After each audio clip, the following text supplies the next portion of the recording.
Hi, everyone, and thank you for joining us. My name's Ishtar. I'm the convener of the Australian Digital Inclusion Alliance. I would like to start by acknowledging the traditional owners of the land on which we're meeting. And for me, that's the land of the Wurundjeri people. I pay my respects to their elders past, present and future. And conscious that we're coming to you from a range of locations around Australia, including Tennant Creek, Alice Springs, Tassie, ACT and New South Wales, we may all wish to add our own acknowledgement of the lands on which we each sit. We're delighted to be here today to talk about Indigenous digital inclusion. Here at the Australian Digital Inclusion Alliance, we're keen to see all Australians have the opportunity to be digitally included. And to us, that means affordable access to a connection and a device, the ability to make the most of that, and services that are provided in an accessible way. In an increasingly digitised world, I think it's fair to say that digital inclusion is central to being able to thrive in society and meaningfully participate in the economy. Today's discussion will allow us to an opportunity to explore how we help realise digital inclusion for First Nations people. So a few housekeeping matters before we dive into that. The session is being recorded. We'll share the recording following, and we'll also throughout the session share some details of some relevant programs in the chat function. In terms of the format for today, we're going to open by hearing from Laurence Wilson at the government's National Indigenous Australians Agency. He's been closely involved in the work to date on a national digital inclusion plan for Indigenous people, and he'll share some background on that work. I will note that given that the federal election campaign is in full swing, there are caretaker conventions in place, which mean that both Laurence and Julie will be perhaps a little constrained in some of the things that they can comment on, and Laurence won't be able to be involved in the Q&A. But we do have a range of speakers, and where there are things and issues that come up that would be better dealt with in a few weeks' time, we can always look at ways to continue the conversation. So after Laurence's remarks, we're going to hear from our panelists, and there'll also be time for Q&A at the end. As you're going through, if there are questions that pop into your mind, invite you to use the Q&A function on the webinar. You'll see at the bottom there's a separate Q&A box to type in your questions, and I'll facilitate questions at the end of the session. Now, Dr. Heron Loban was to join us today from Griffith Uni. Unfortunately, she's taken ill this morning, which perhaps is something we're all getting very familiar with in these times that we live in. But we are really grateful to Dr. Lyndon Ormond-Parker, who's stepped in to join us. So we'll just take a moment, and I'm going to invite each of the panelists to introduce themselves. Laurence, would you like to kick off? Just with a short introduction. Yes, thanks, Ishtar. My name's Laurence Wilson. I'm the Senior Advisor with the Infrastructure and Digital Inclusion team in the National Indigenous Australians Agency. So I'm on Ngunnawal country today here in Canberra. And as Ishtar mentioned, we've been involved in the development of the Indigenous Digital Inclusion Plan. So I'm keen to hear how this discussion goes. Lyndon, did you want to go next? Well, thanks very much for inviting me to talk today. So I'm Lyndon Ormond-Parker, and I work on the Mapping the Digital Gap project here with Dr. Daniel Featherstone. We're here on Warramungu country in Tennant Creek, doing some field work at the moment. So over to you, Daniel. Yeah, thanks very much. So yeah, as Lyndon said, we're here. We both work at RMIT University as part of the Centre of Excellence for Automated Decision Making in Society. And this is a 4-year project where we're travelling to 12 communities around the country, looking at digital inclusion in remote communities. So that'll be ongoing, but we're in our 4th community for this year. Ben, did you want to introduce yourself? Yeah, hi, I'm Ben Smede. I'm the project manager for the IndigiMOB project. which is run through First Nations Media Australia, based in Alice Springs, and supported by Telstra. Julie.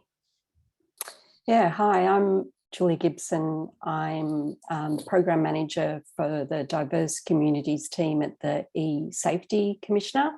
The focus of my work is on developing educational resources for First Nations communities.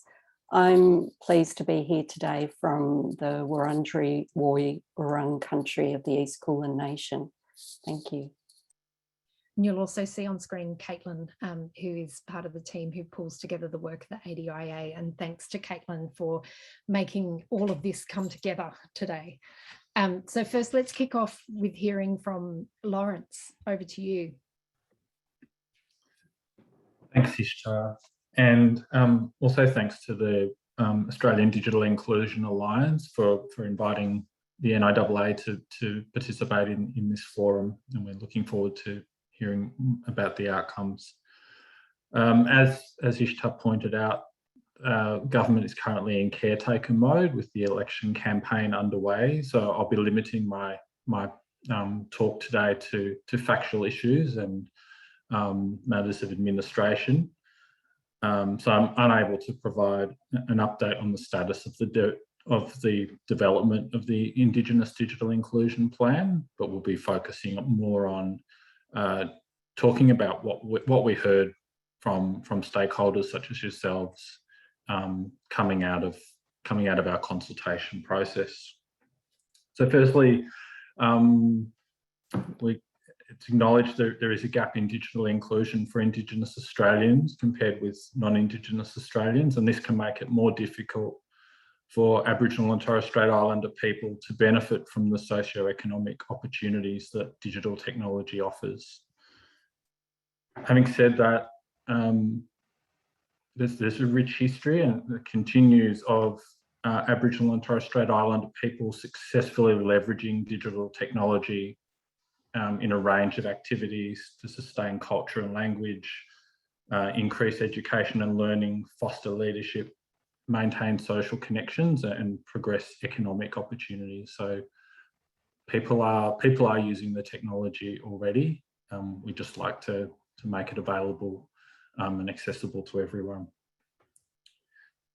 To that end, digital inclusion is considered within the National Agreement on Closing the Gap, and it's embodied within the Access to Information Target 17, which states that by 2026, Aboriginal and Torres Strait Islander people will have equal levels of digital inclusion.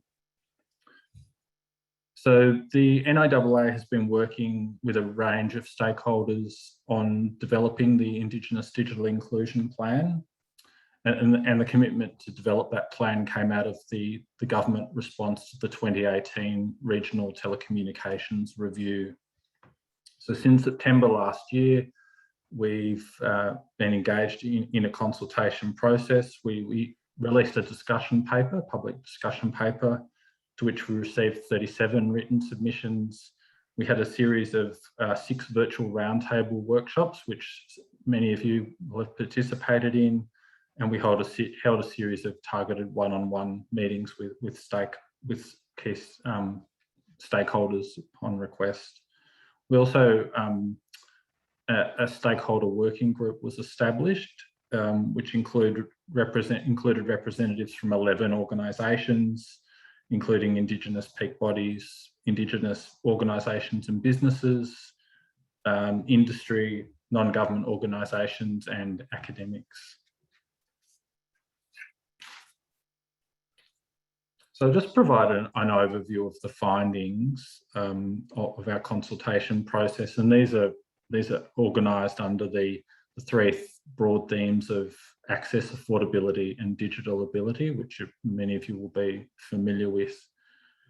So in terms of access, despite significant improvements in telecommunications coverage and digital connectivity over the last 10 years, the consultation identified that many regional and remote Indigenous communities still have limited access to reliable, fast and secure mobile phone and internet services. And stakeholders identified that there would be value in developing mechanisms that better connect Indigenous Australians and communities with existing information and resources, and that those sort of mechanisms could help to enable communities to improve access. So that was around ideas of improving connectivity literacy, improving pathways for people to get information about how to connect to services, and how to potentially access funding to connect to services. The stakeholders also identified there was a need for government and industry and communities to work more closely together to provide a more coordinated and planned approach to the rollout of infrastructure, telecommunications infrastructure. And there's also a need for support that engendered improved partnerships between communities, industry and government in progressing projects to improve access to infrastructure. As well as the connectivity infrastructure piece, was also identified that access to devices and appropriate devices is a critical issue, and there were some gaps there. It was found that Indigenous Australians have a heavy reliance on the use of mobile phones compared with other devices, and there are a whole range of reasons for that maybe gets unpacked today a little more. But while people are making those choices, the downside to relying on mobile devices is their reduced functionality, and that it makes it harder for people to access the advantages of say fixed broadband services such as those offered by NBN. Also, in the area of access, there was discussion around access to critical government services, such as income support, employment, health and education services. And these are increasingly moving from face-to-face delivery in community to online delivery. And poor levels of digital inclusion will exacerbate existing disadvantage and difficulty in accessing these services. And a number of organisations pointed out that they were increasingly attempting to fill the face-to-face service delivery gap by assisting community members to navigate digital services, but that they weren't necessarily resourced to fill that gap. So that was creating problems.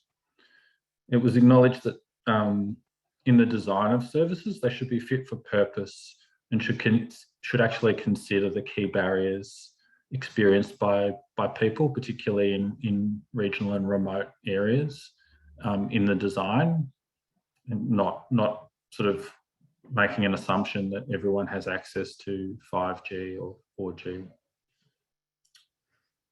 In terms of affordability, again, the reliance on mobile devices came up, and it's also clear that there was a strong preference. People often will prefer to opt for prepaid packages over postpaid plans, and that this provides people with better control over financial commitments.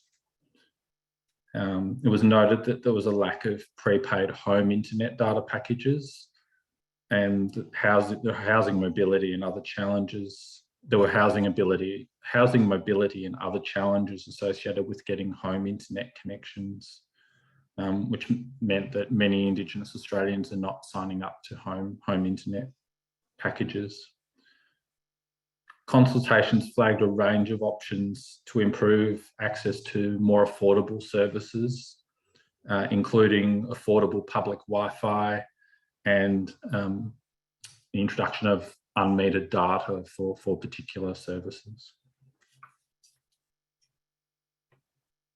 In terms of digital ability, consultations identified that there was a lack of culturally appropriate basic digital literacy training for Indigenous Australians, including activities that help people or to manage the risks associated with cyberbullying and cybersecurity concerns.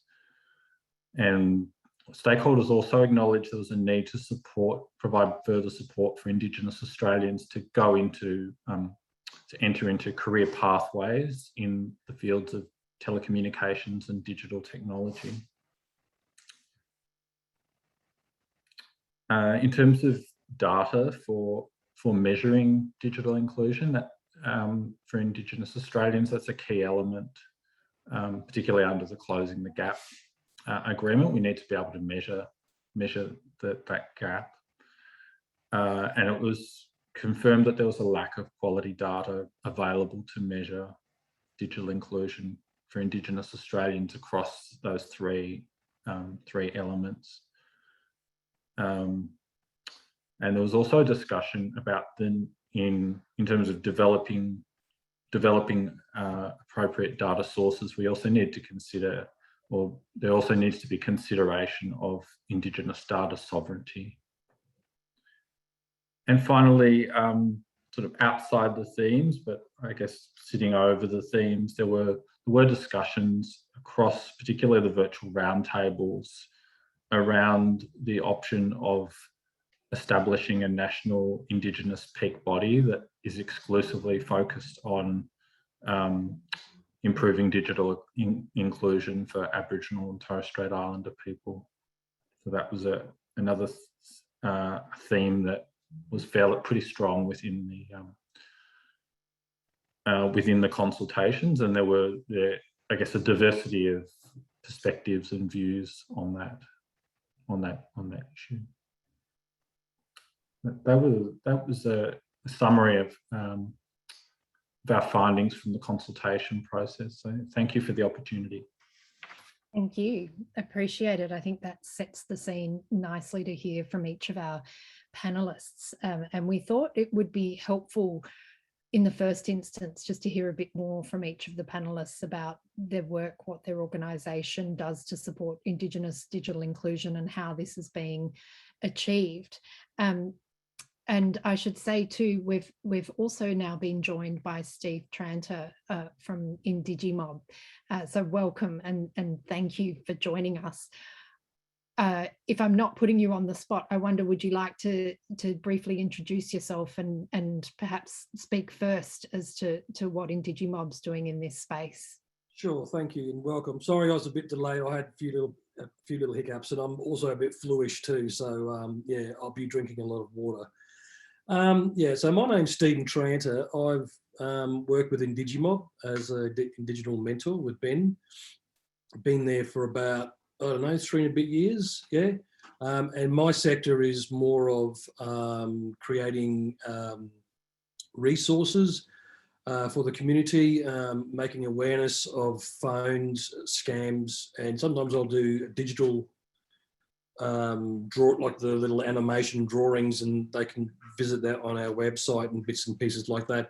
And a lot of it's more from groundwork that we've done out on community, just by hearing what they have sort of said to us of what their problems were and what they was. So I sort of based those little things, those little animation things, in our little resource radio ads and bits and pieces that we have made that on what's on the ground level sort of thing and what's out in the real world as well. I'm going to be a little bit gaga too because I am a bit fluish. So that's what I sort of do there. And prior to that, I was in a media background and so forth. But yeah, I'm losing it a little bit now. But yeah, so that's basically my background there in that department of work. Yeah.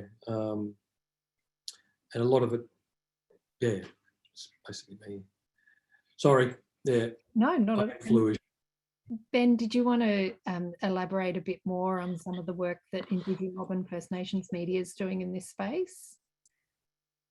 Yeah, sure. Thanks for inviting us to speak, Ishtar and Caitlin, and organising it. I'd also just like to pay respect to the Aranda people, First Peoples of the land that I'm dialing in from. And yeah, pay respect to the elders past, present and emerging, and just acknowledge that, you know, in terms of digital inclusion, we believe that the people of the communities that we engage with hold the solutions to to these issues, and we're just kind of there to help facilitate it and provide the information. So I guess just jumping back a little bit, IndigiMOB's been running for about 6 years now. This is the 5th year that I've been with the project. And it's taken a few forms over the years. We started just by some of our staff travelling out to remote communities and running digital activities to pass on digital skills. That progressed to trying to have people employed in those remote communities so they could be available on a more consistent basis to help solve tech issues and pass on their skills to remote communities, and also to try to build up what we call digital mentors, who were local Aboriginal people from the remote communities who showed an interest in technology and just had some availability to participate more frequently in the project. And we tried to build up their skills so that they could then pass on their knowledge to other people in the community and be a bit of a central a mentor or a central point for technology information for their community. In more recent years, so we started in the Northern Territory as well, and we worked with about 24 communities in the Northern Territory until last year, where we expanded out to Western Australia and South Australia as well, again focusing more on engaging with remote or regional communities. And I guess, like Laurence was saying, we're keeping in mind the 3 A's of digital inclusion. We focus a bit more on digital ability, just because that's the gap that we're seeing there. Access in most of the communities we engage with has been resolved to some extent. There's either mobile coverage or there's like a local Wi-Fi delivered by a shop or one of the organisations in community. So we focus on skills and knowledge. We have a list of what we call the core digital skills and knowledges that we're trying to provide to our participants, just because we find that lots of people know a little bit about technology, so they might have a phone so they can run their phone fairly well, or they might have Facebook so they can do Facebook posts, but in terms of a more comprehensive knowledge of technology and the skills you might need for the workplace or just other general life uses, then there's some gaps there. We focus on those skills, and through that comes knowledge of the different affordability options as well. One we like to include, though, as Steve sort of mentioned there, is appropriateness. We find that there's lots of information out there around digital inclusion, around scams and online safety, but not much of it is relevant or appropriate for the communities we work with. So we've worked with Telstra to put together this Mobile My Way brochure. We're part of the organisation, one of the organisations that help with that. We make our own resources, such as this one, which is just trying to explain what digital inclusion is for remote communities. And then there's a lot of other training materials that Steve and other IndigiMOB staff are working on, just to transfer that knowledge in a more appropriate way. That's probably about a good spot to stop there, and hear from the others. That's probably a good point to pass to Julie to hear more about some of the work that you'll be doing on the ground. Yeah, thanks very much, Ishtar. So my name is Julie Gibson. I'm the Program Manager, Diverse Communities at the eSafety Commissioner. And as Laurence mentioned, with the government in caretaker mode, I've got to limit my statements to factual issues and matters of administration. So first of all, eSafety is Australia's national online safety regulator. We lead, coordinate and advise on online safety issues to ensure all Australians have safer and more positive experiences online. We have powers to protect all Australians, adults now, as well as children, across most online platforms and forums where people experience abuse or harm. We act as a safety net across our 4 reporting schemes, and these are a cyberbullying scheme for Australian children, which is where eSafety started. We've also got an image-based abuse reporting scheme, an online content scheme for illegal and restricted content, which covers child sexual abuse materials, terrorist materials, and also materials that incite extreme violence. And then finally, we've got a new adult cyber abuse reporting scheme. So in terms of the work that we're doing with First Nations communities, we have a vision for all First Nations people to have easy access to eSafety resources that are culturally appropriate, understandable, and meaningful to support safer, more positive experiences online. Our First Nations content strategy is informed by the NIAA Digital Inclusion Plan, and we'll be developing our educational resources using this approach, which is co-design, place-based, fit for purpose, and coordination of effort. We recently conducted and published some research around the prevalence of online abuse within diverse communities, and the Protecting Voices at Risk Online statement can be found on our website. I think we're going to provide the link for that one. This research showed that First Nations people experience online hate speech at more than double the national average. They're twice as likely to experience image-based abuse and experience family violence at much higher rates. From adding further to what others have already said, we know that First Nations people face unique online safety challenges and that abuse often occurs within and across kinship groups, clans and communities, as well as between individuals. There's further challenges because of the high rates of mobile phone sharing. And then there's intergenerational trauma and racism that also impact how online abuse is experienced. In terms of digital literacy, eSafety recognises that online safety is an important protective factor. And this is why we fit under the digital ability pillar of digital inclusion. So we have a number of educational resources, some of which have been around for a little while, and some of these you're probably familiar with. So we have the Be Deadly Online animations for school-aged children, which also includes lesson plans for the classroom. We have the Your Online Journey mobile app, which is in the App Store. And so this is a co-designed app that provides basic digital literacy skills, including how to keep yourself safe online. And then we've had a couple of other recent campaigns which have got some resources on our website as well. So Start the Chat, Keep Our Mob Safe Online.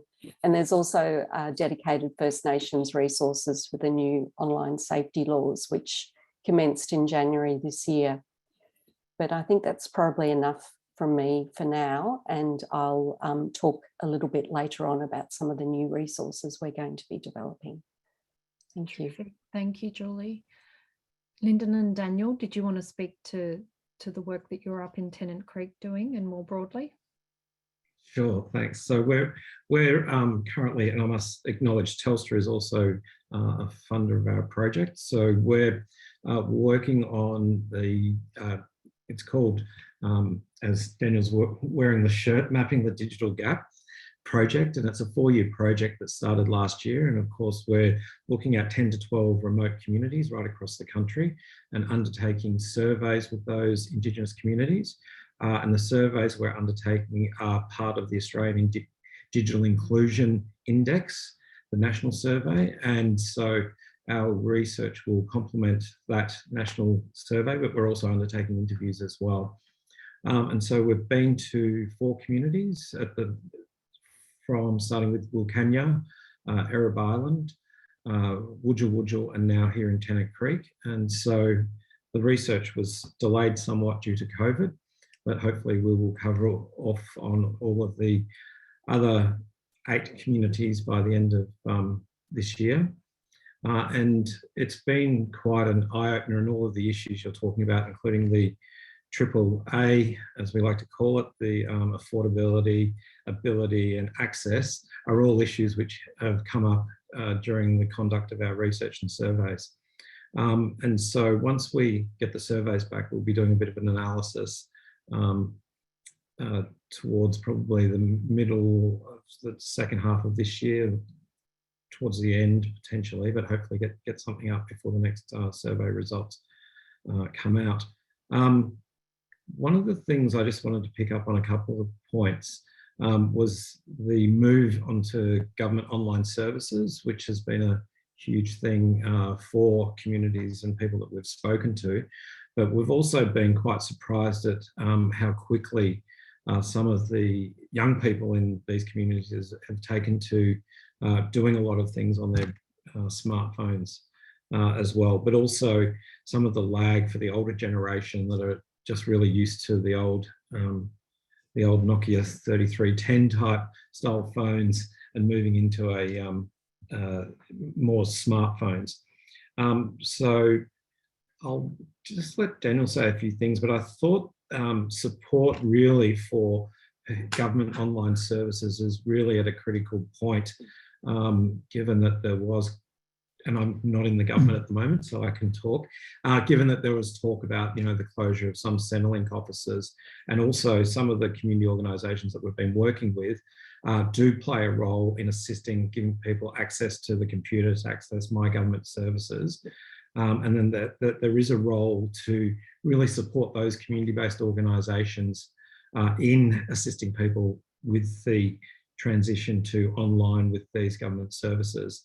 And I think it's really important that those community organisations are supported somehow during this phase down of Centrelink offices, because where you have particularly elderly and others are really reliant on the safety net of Centrelink and other services, that it's really important that Indigenous communities aren't completely disadvantaged by that move to online at this particular point in time, because it is their central livelihood. But also one of the things that I was really quite surprised about was the uptake of not only Facebook and other social media things, but also younger Aboriginal kids moving into the gaming space, and where they're very aware of moving from 3G to 4G. And some people suggesting in one of the communities that we really can't wait till 5G gets here, because we can't do our gaming. We have to get online at midnight to jump on and actually play games. And the gaming scene, I guess, from my anecdotal evidence, sort of increased during COVID, where people were in lockdown, and particularly youth, and it was a form of communication amongst youth, where, especially where they're playing online games where individuals can join in and have chats and things like that. So I think it's a little bit left of field, but some of the interesting stuff that's just come out of it and how that interties with the 3 A's. And I'll hand over to Daniel, who's the project lead, and for a few comments. Yeah, thanks so much, Lyndon. And yeah, lovely to be here on Warramunga country. We're very privileged to be able to travel to 12 incredible parts of the country to do this research. So I acknowledge the traditional owners of all the country that we're working on. Yeah, just building on what Lyndon's saying. First of all, the Mapping the Digital Gap project has really come out of the lack of data for remote Indigenous communities. We've known that people in remote communities are some of the most excluded group in the country, and yet previously the Australian Digital Inclusion Index wasn't able to collect data or do those surveys with people from remote communities. And so they were really left out of the picture in seeing that national, basically the main way that people are identifying digital inclusion levels around the country currently. And so this project has been a supplementary project. We work with the team at the Australian Digital Inclusion Index that are based out of RMIT and in consultation with Swinburne University. And this project really is to fill in that data gap. And it's a critical part. I acknowledge all of the fantastic summary that Laurence has given of, the consultation that was done and what is needed to be in that digital inclusion plan covering the access, affordability and digital ability. But if we are to be able to effectively measure that closing the gap target, whether the gap is actually reducing towards 2026, or in fact, as it currently is, it's widening. So much as we would love to say that, all of the work that's been done over the last 10 years, increasing mobile coverage, increasing the skills and the local Wi-Fi setups, and ensuring that there's more affordable services, have had a big impact. And I've done a research project with ACAN previously, seeing that there's been a massive investment and change over the last 10 years. However, the rest of the country has had faster uptake, and particularly during COVID, are much more online and more connected than ever before. And the gap, in fact, has increased largely because everyone else has taken it up at a faster level. So we're actually being left behind currently. We really need this data, not just this project, but other projects measuring First Nations digital inclusion in regional areas, in urban areas, so that we can really get a good picture of what's changing over time. So this is a part of that story, but it really needs to be a critical part across the board of that digital inclusion plan, and there needs to be investment to make sure that we have good tools for measuring.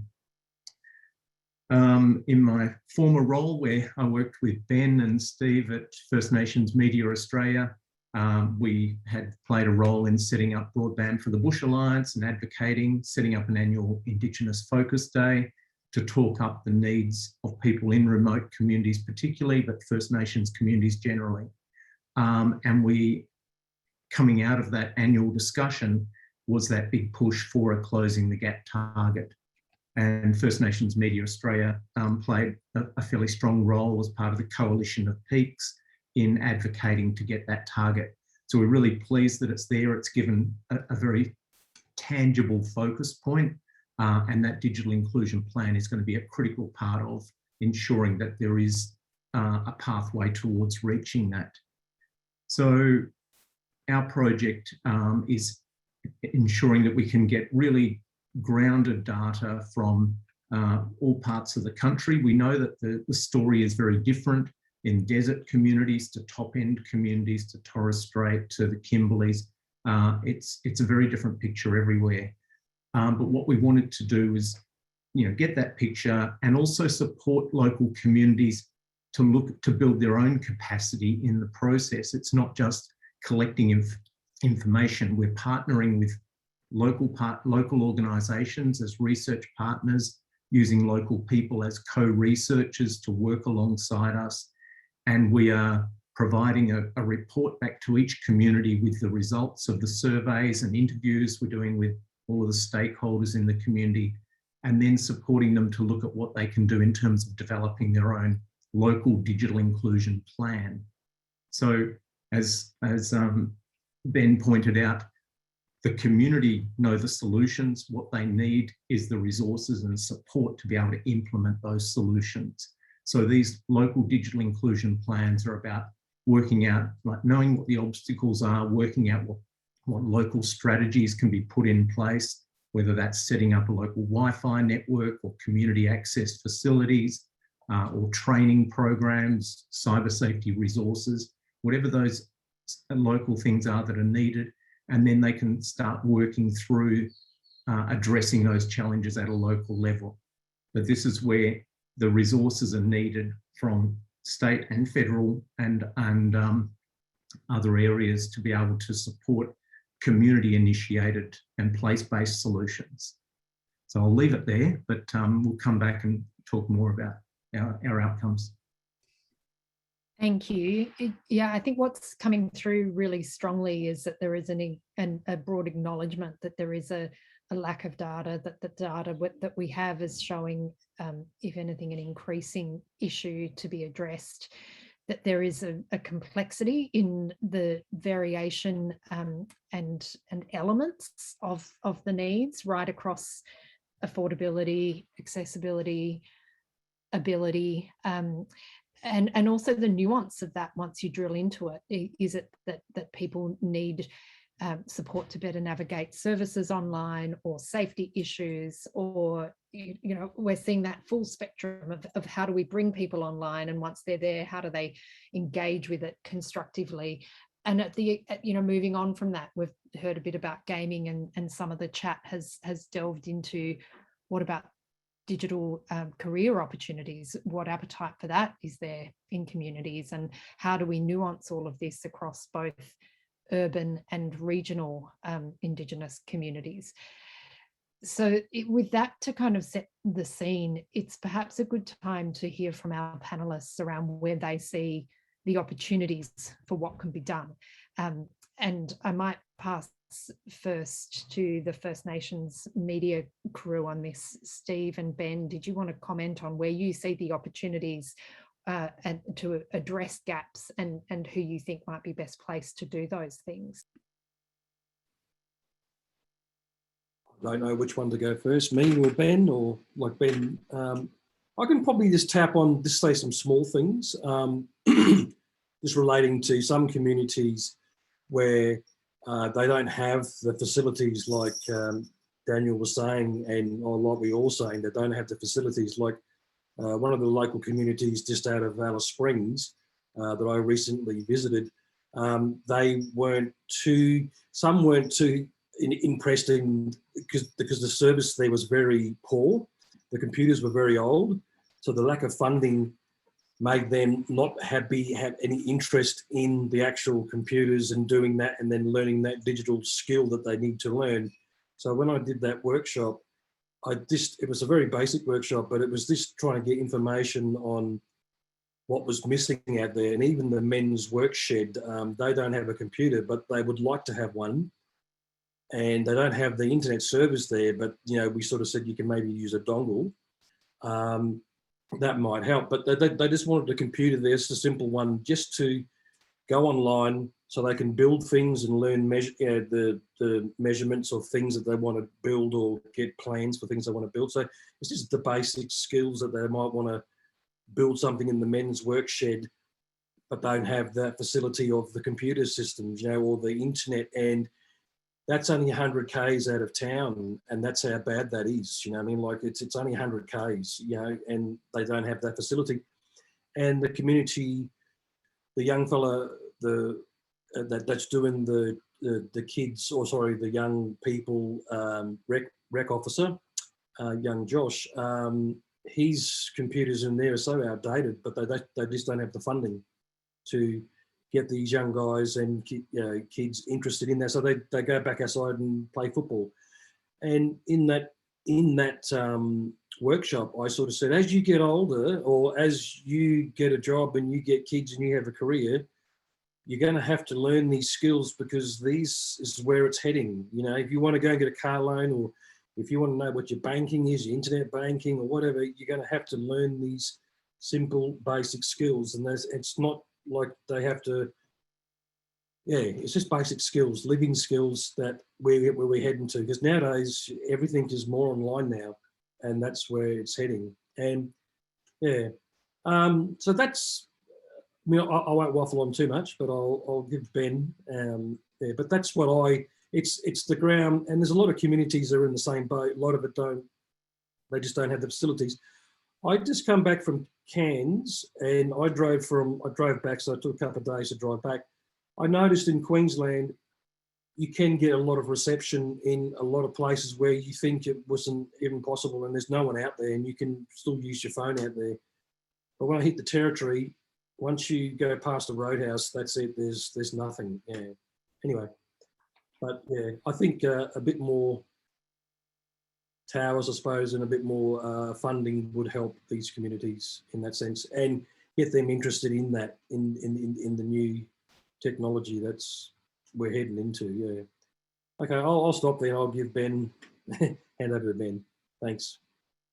Yeah, thanks, Steve. That is one of the key areas that we've been hearing about lately. Just these remote organisations, whether they be language centres or art centres, just having up-to-date equipment to do all of their online activities. And as Steve was saying, like people they do get disheartened, or they lose interest if they're trying to work off an old laptop or computer that's constantly needing updating, or is constantly crashing because it's out of date.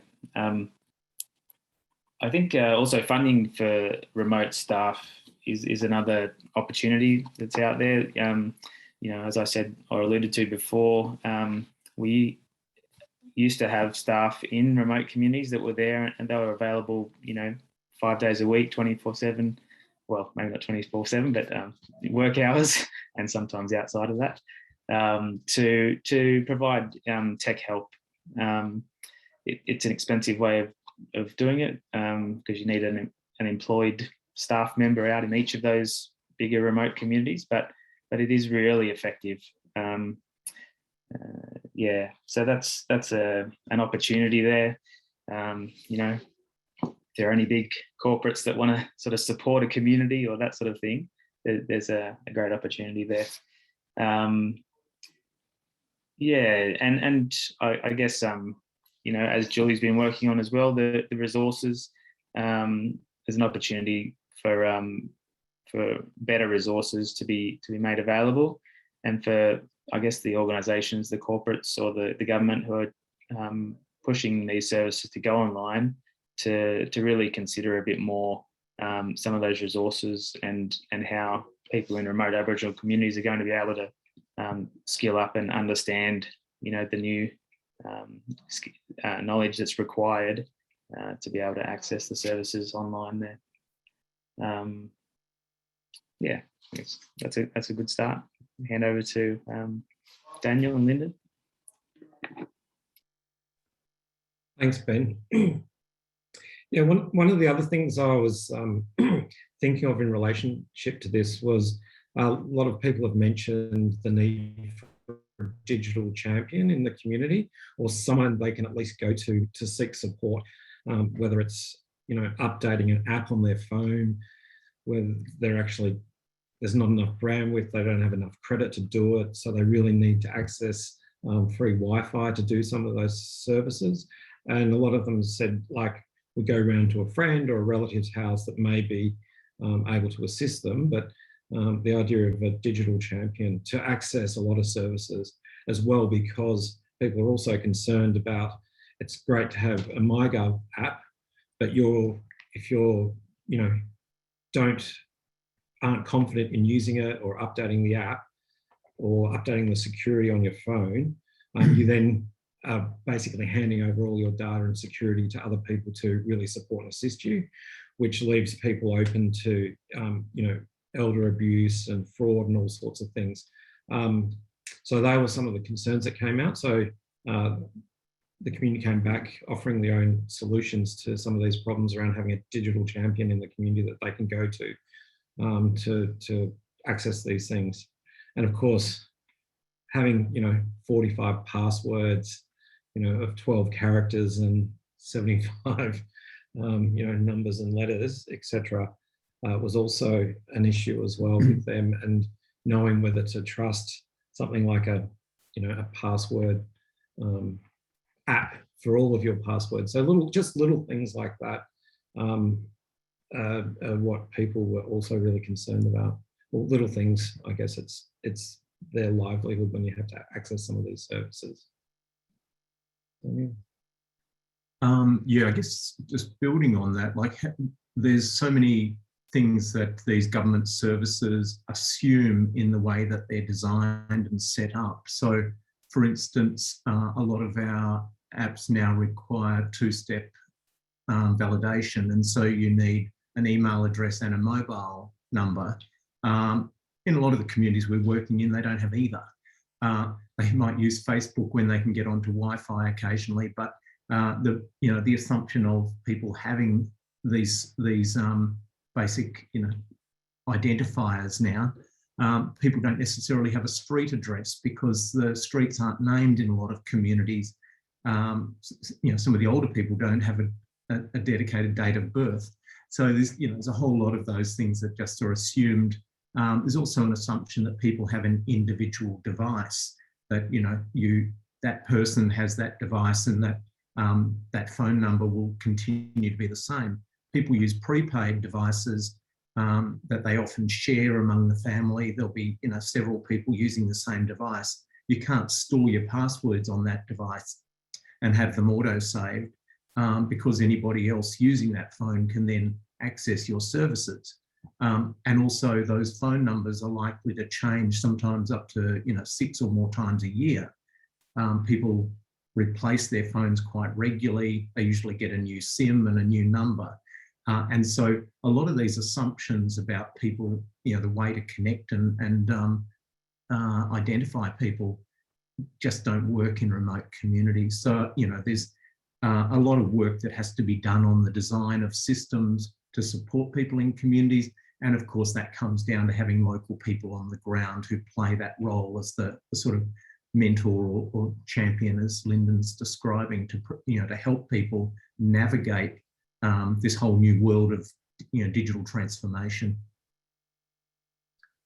And just to add to that, often people don't necessarily have a dedicated email, or the email would be associated with the work that they've previously had. So when you go back in to update your services, you've got a new mobile phone number, you've got a new email address, and so they'll often lose their identity, which is attached to either an email address or a mobile number.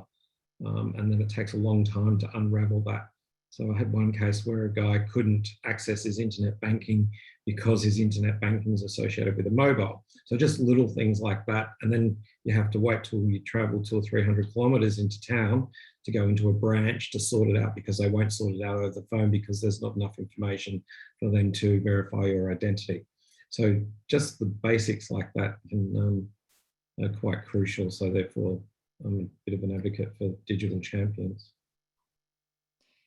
And this conversation around concepts of digital identity and what's required to substantiate that, it is, it's a good transition over to Julie, I think, where it relates back to how we think about data and privacy and how we have some protective behaviours online once we get up and running. Julie, over to you. Yeah, thank you. So being a government agency, we started with fairly universal programs and resources, and I'm pleased to say that over time we're now redeveloping resources that are targeting specific communities to address their specific needs, and of course First Nations communities is one of those. And we also know that technology is constantly evolving with new platforms that are putting people at greater risk. And that's really interesting, Lyndon, to learn that kids in remote communities are very much into online gaming, because that's really, really useful information for us. So insights from our research and also in our investigative teams who receive the reports from people around online abuse. We work with community organisations to co-design resources, and what we're currently starting to do is, for example, we have adult cyber abuse resources that we're going to be adapting, and we're engaging a First Nations Digital Agency to work in communities to co-create those resources. And so we'll be developing video content, we'll be developing animations and radio segments as well, which will also be in multiple Indigenous languages. And we intend to distribute those not just to our website, but through various Indigenous media channels as well. We're also going to be getting some new First Nations artwork commissioned, and also putting into prominence the First Nations resources on the eSafety Commission website. At the moment, they're sort of buried within diverse communities, so we're going to be giving those prominence, and with the First Nation artwork that will, we hope, make that a culturally safe space for people. We're also going to be making sure that the resources are mobile first accessible, because at the moment they're not necessarily the case. So there's definitely some testing and revision of our technology to make sure that people can access those easily on a smartphone. We're also going to be taking some of the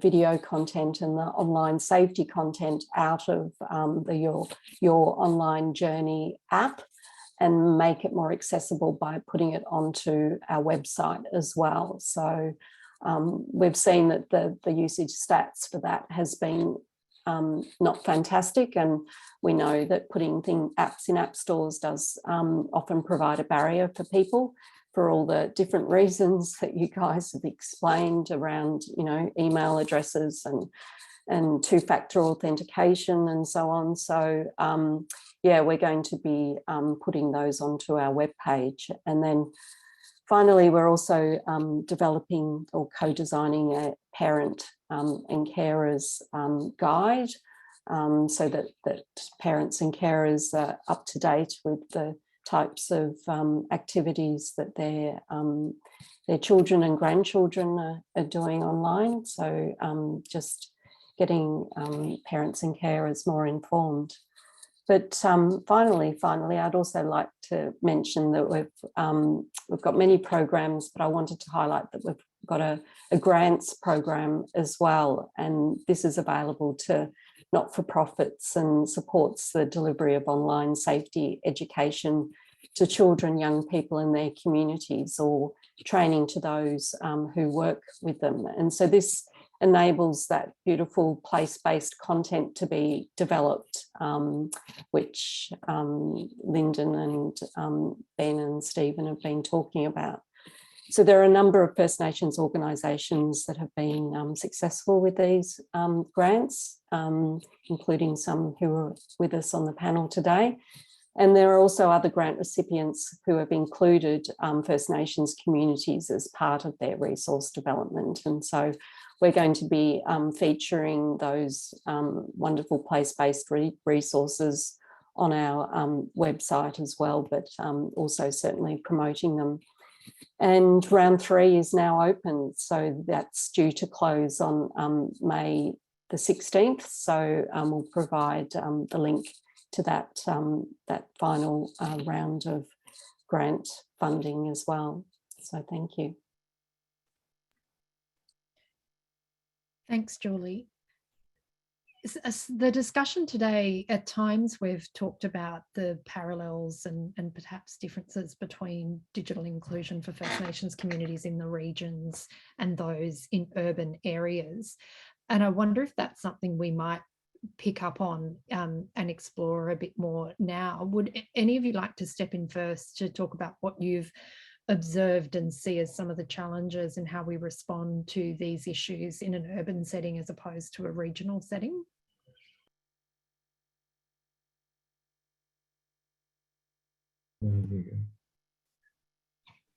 Oh, look, our focus has been very much on the remote communities for this project, but you know what we're finding is that the research is showing that a lot of the same issues around access and affordability still apply in an urban and regional setting, partly because of housing challenges, like, you know, people in large houses, people are still very much dependent on mobile only as their primary means of access, and prepaid services. So, you know, the cost of services is a critical issue. People just simply aren't able to do a lot of, you know, the high bandwidth applications. streaming services and so forth there, and even what we're taking for granted now post COVID is everyone having Zoom and Teams meetings as part of their daily life. These are really challenging. You can chew up your $30 prepaid card in an hour, and this is one of the challenges is how to overcome that barrier of affordability. So people, if they have unreliable incomes, are very reluctant to go onto postpaid. I know, Telstra and the other telcos have tried to address those challenges around the affordability issue, but people are still very reluctant to go onto postpaid plans and get fixed services to the home because then it ends up being in one person's name. They end up wearing the bill on behalf of a household, and it's very difficult to share that cost out. And so what we still, we're finding people are paying, $4 a gigabyte compared with, for a postpaid, compared with, sometimes well under $1, sometimes 20 or 20 cents a gigabyte on many of the bigger postpaid plans. So the discrepancy there is quite enormous, and we somehow need to reduce that difference in order to make it, less of a challenge for people to be able to use the type of data needs that they have. I read on the ACMA that, the average user was using 330 gigabytes per month during COVID. And yet in the remote communities where we are, people are generally getting a $30 prepaid card and getting 10 gig per month. So the discrepancy in data access, and I think that applies in many urban and regional settings as well, that same sort of difference. So it's, as one of our interviewees said, digital inclusion is a part of poverty. It's an extension of the same issues about social inclusion, and that we need to start seeing digital inclusion as a human right. We need to start thinking of it as, the access to government and online services as a right, rather than people who are the most in need of these services having to pay to access them. So I think there's some challenges that we need to address, around access. One of the challenges particularly is around the quality of services. It's not just saying that we do have 4G coverage in a town or in a city. What we're finding is that service in many of these towns is very patchy. It's good in some areas, it's very poor in other areas. And then at particular times of the day, there's congestion because, after knock off, everyone's online. And so you can hardly, use it for any even phone calls because it's just so congested. And so, it's not just about access being whether there's a service in that area, it's quality and reliability of services. Many communities have been up to 2 weeks without a service because of breakdown issues, and particularly during COVID and recent floods and fires, that's been exacerbated. So sorry, I've diverted away from urban only, but it's just that that quality of service is becoming a much more nuanced issue around access. Steve or Ben, did you want to comment on the regional remote and urban elements of this challenge? Yeah, I'd just like to, I think you're right. Some of these issues are all present in urban context as well. But the issue is the overlapping of all these factors. So you have similar issues probably to migrant populations in big cities. English is a second language where, some of the communities we work with, people's English is like the fourth or fifth language. You have then that's compounded by having low or shared incomes. As Daniel said, poor service, then compounds the issue even more. And then, you know, being so remote, there's very limited support options. And, you know, you might have to travel hours to get help with these things. So, yeah. Sorry, Steve, what were you going to say?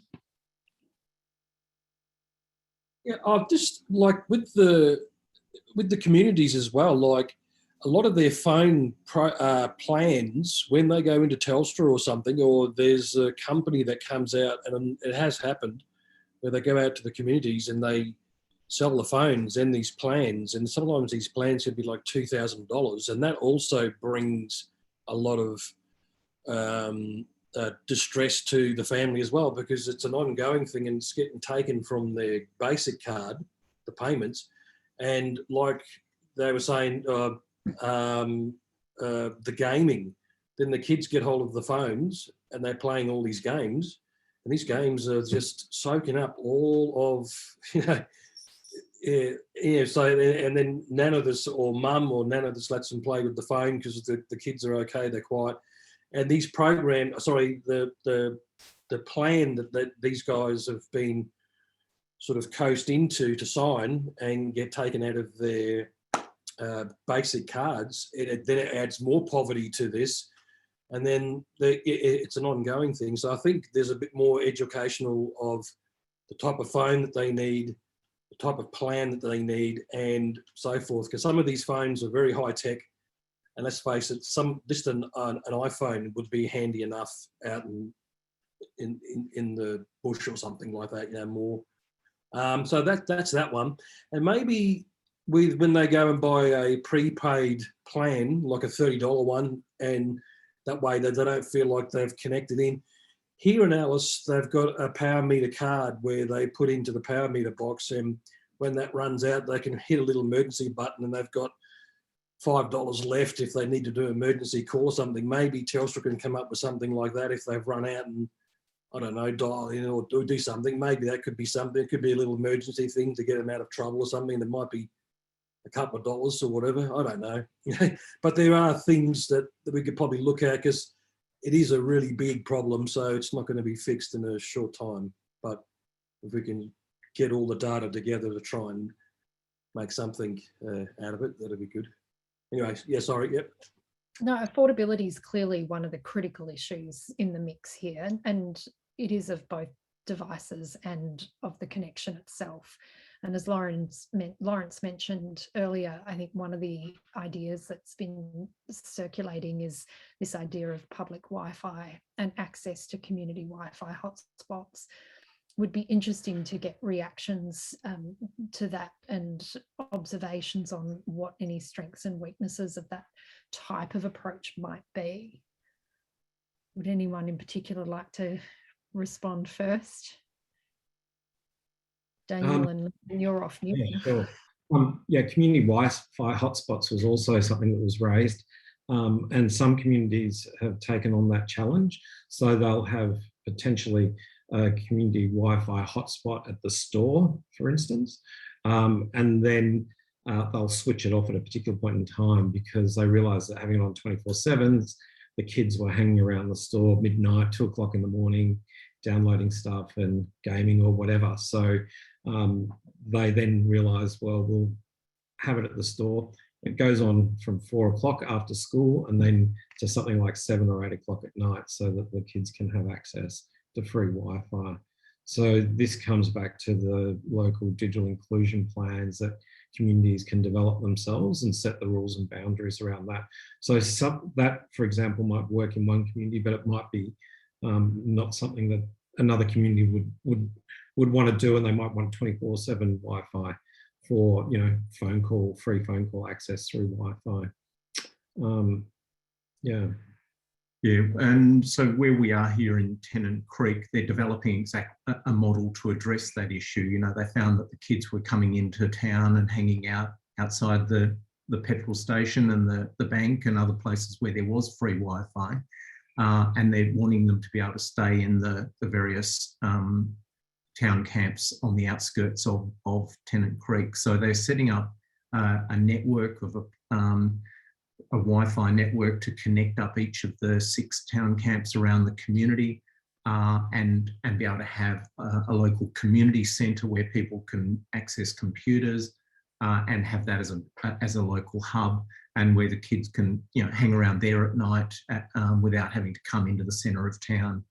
And so they're seeing that as a safety measure, as well as the ability for young people to access services and learn, but without having to go away from their homes to do so. And we've seen multiple stories about that in different parts of the country.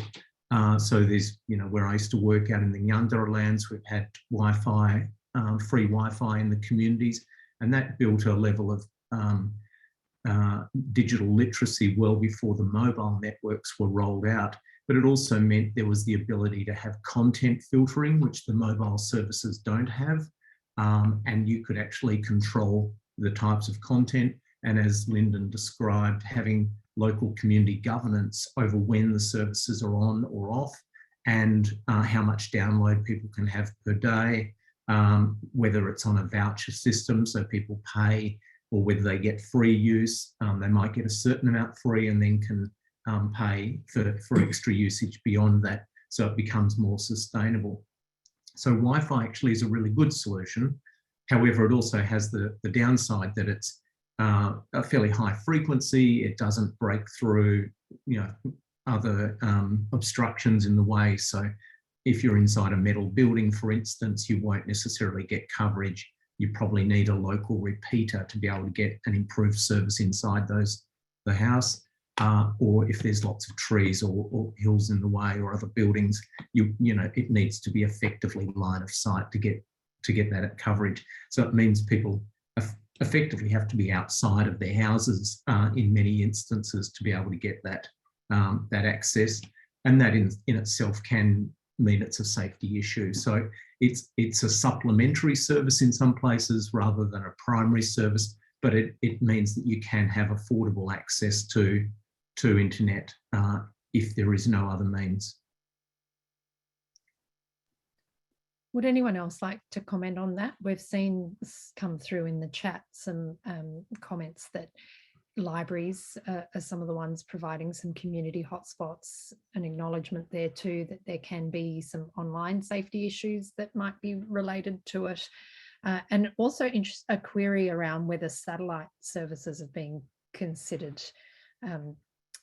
to address some of these challenges. Julie or Ben or Steve, could I invite you to comment on some of those aspects of the challenge? Yeah, I think we're seeing more remote homes around here, at least in the Northern Territory, accessing services via satellite. It is in some cases an option. Services still fairly expensive, I think, comparatively via satellite, and they're interrupted at times due to weather. The NBN's running a program just north of Alice Springs, I believe, at the moment, providing some connections, satellite connections. Some of the challenges, though, again, as Daniel mentioned before, is just having the right identification and the right personal information to be able to sign up to such a plan. Having a fixed home. Many people sort of share homes with different relatives and family members, and so they're not always at the same place. And libraries are great. I've just recently been on a little trip around Australia, and my kids use the libraries all the time. They are great, but in remote communities there aren't any. We've often advocated for having some sort of little digital centre in remote communities where there's an employee there who can get people logged onto a computer and be able to use services to use technologies to access services, or search the internet, whatever they want to do. But those sorts of libraries and places like that are very rare to be in the remote communities that we work in anyway.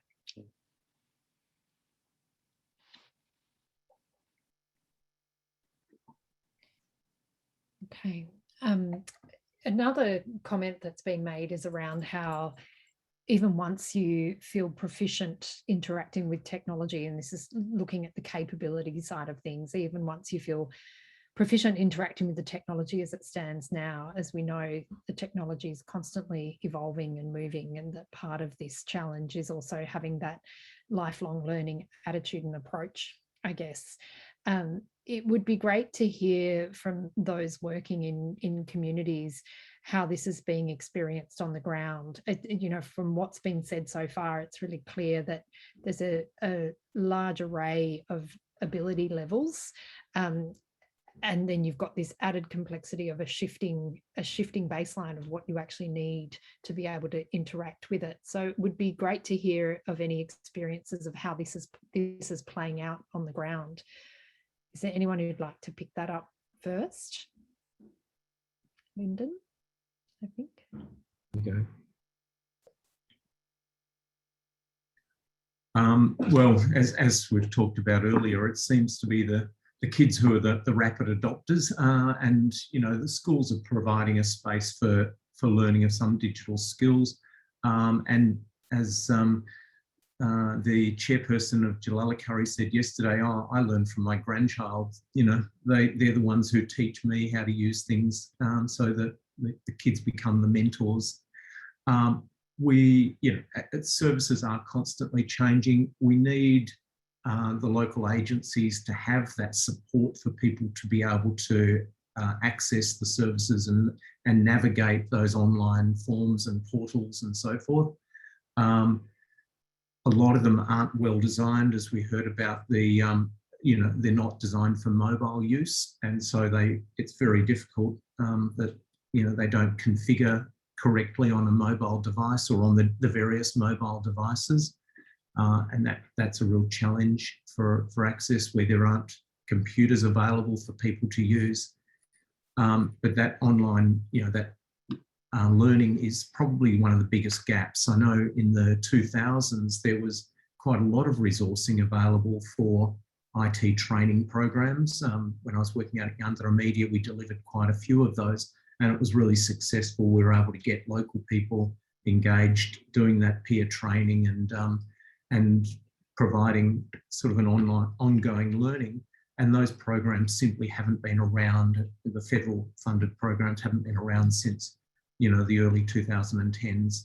And so there's been this gap at a critical time in having digital literacy services, you know, digital literacy training, and particularly to have that locally delivered when we really need those skills that, you know, this upskilling to be able to engage in the online world. So I'm hoping Laurence is taking that for note for post the election, because this is something that's really critical.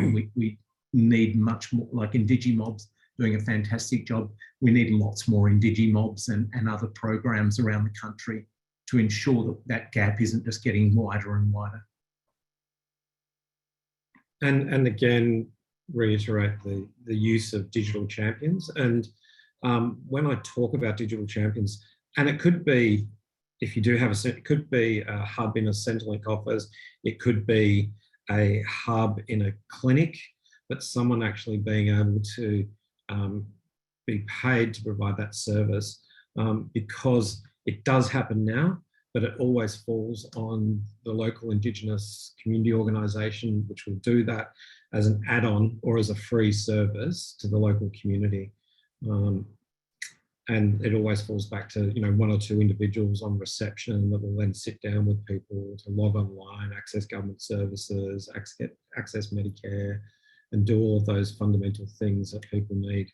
And even if it's logging a job, like, you know, my power's gone out or something. Language delivery. And yeah, language is an issue as well, and a barrier to some of that, those services online. But I think technology will offer quite a few solutions, including the way that MyGov operates as well. So there's got to be a way forward, and you know, people are now getting used to the mobile phone devices, and I think with technology we'll find some solutions for regional remote communities. once they've brought the affordability down or increase affordability of these services.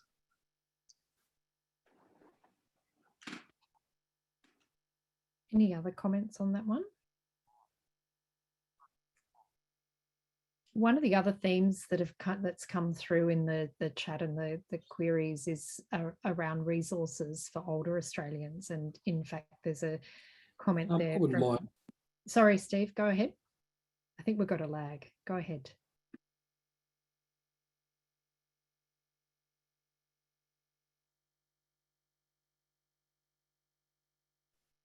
Oh, sorry, my download, it's a little bit jittery, so it's and I miss out on a little bit. So yeah, so sorry about that. I was just going to say, sorry to interrupt. Like there's a men's shelter.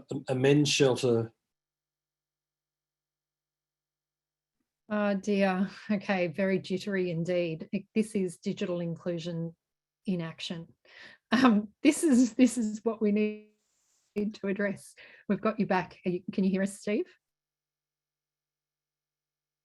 Yeah, sorry. So there's a men's shed, and that has some facilities in there, and there is a gentleman that works in. I won't mention names and so forth, but there's a gentleman that works there, and they do that. They go through. They get a medical checkup, and then they go and get their digital side of things looked after as well, and also things like if they need to do their banking and social security stuff. So they do get taught the very basics there.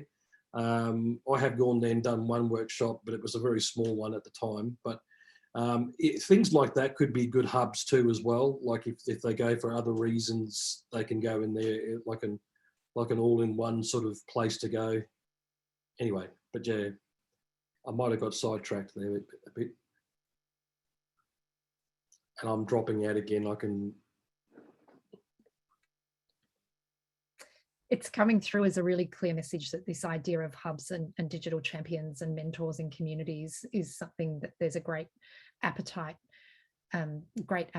for. And another area where we've had an offer of collaboration in the chat is Australian Seniors Computer Club Association. They have a number of seniors clubs across Australia where there might be opportunities for collaboration there too. And that idea of resources for older Australians has been raised in some of the queries. So don't know if anyone would like to comment on how you're thinking about adapting resources for older Australians. Julie?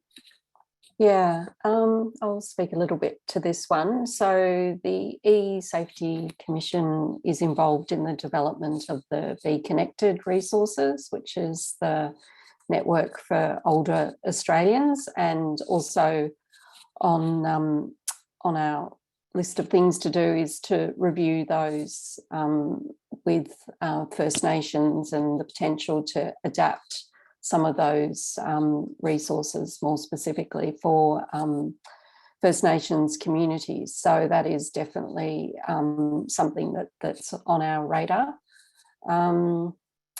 Yeah, that's just what I wanted to add. Okay, we're coming up on time. Does anyone have any last remarks or comments or things they'd like to say before we wrap up? Just quickly on the seniors question, there was a group, Tech Savvy Seniors, I think, that Telstra's got going, and they have done training in at least 2 of the communities that we're working with. So just for the query online. Thanks.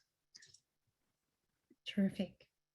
Okay, well, we're going to leave it there. There's a range of resources that have been shared in the chat, and there's a few follow-ups for us that we've taken note of. So I think Caitlin throughout has been responding to some of the chat and letting folks know that where appropriate, we will make some introductions to different participants. Just want to thank Laurence, Julie, Ben, Steve, Daniel and Lyndon very much for your time and effort and what you've shared today. It really does help shine a light on what it is that we are working to address, how we can achieve it. And no doubt, Laurence, we'll be back in touch once post 21 May and once we understand the direction of travel to keep the conversation going. But so thank you again to everyone and all of our attendees as well. And we'll close there. Thank you.